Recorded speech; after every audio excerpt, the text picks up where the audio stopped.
குறைந்த விலை நிறைந்த தரம் தங்கள் தேவைகள் அனைத்தும் ஒரே இடத்தில். ஜெயச்சந்திரன். கடலூர் மற்றும் சுற்றுவட்டார பகுதிகளில் 1 மணி நேரத்திற்கு மேலாக கனமழை பெய்து வருகிறது. அந்த காட்சிகளை பார்க்கலாம்.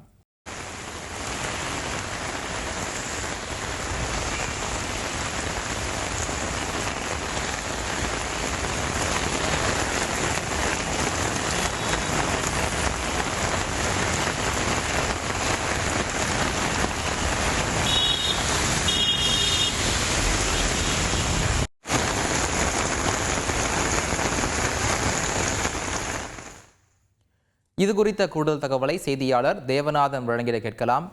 தேவநாதன் வணக்கம். இது பற்றி முழு விவரங்களை பதிவு பண்ணுங்க. வங்கக்கடலில் ஏற்பட்டுள்ள காற்றழுத்த தாழ்வு மண்டலமானது நாளை புயலாக வருவத உள்ளது. இந்த நிலையில தான் இது தமிழக கரையோர நோக்கி வரும் நிலையில மயிலாடுதுறை மற்றும் கடலூர் மாவட்டத்திற்கு நாளை ரெட் அலர்ட் விடுக்கப்பட்டுள்ளது. இதன் காரணமாக பார்த்தோம் அப்படின்னா கடலூர் மாவட்டத்தில் இன்று காலை முதலே பரவலாக விட்டு மழையானது பெய்து வந்தது.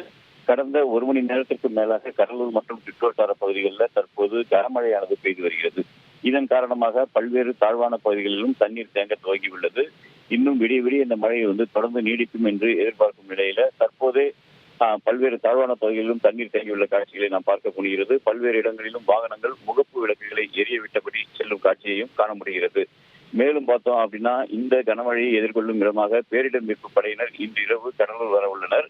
இவர்கள் மாவட்ட நிர்வாகத்துடன் இணைந்து தொடர்ந்து பாதிப்புக்குள்ளாகும் பகுதிகளில் அவங்களுடைய பணிகளை மேற்கொள்ள இருக்கிறாங்க.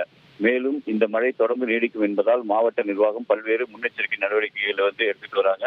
உயர் அதிகாரிகளும் அனைவரும் தலைமையகத்தில் 24 மணி நேரமும் இருக்க வேண்டும் என்ற உத்தரவும் பிறப்பிக்கப்பட்டுள்ளது. அதேபோல் பொதுமக்கள் கட்டணமில்லா தொலைபேசியினான 1077 என்ற எண்ணை எந்த நேரமும் தொடர்பு கொள்ளலாம் என்றும் மாவட்ட நிர்வாகத்தின் சார்பில் தெரிவிக்கப்பட்டிருக்கு. தொடர்ந்து மழை பெய்து நிலையில மழையை எதிர்கொள்ள மாவட்ட நிர்வாகம் உள்ளளவில் தயாராக உள்ளதாகவும் மாவட்ட ஆட்சியர் தெரிவித்துள்ளார்.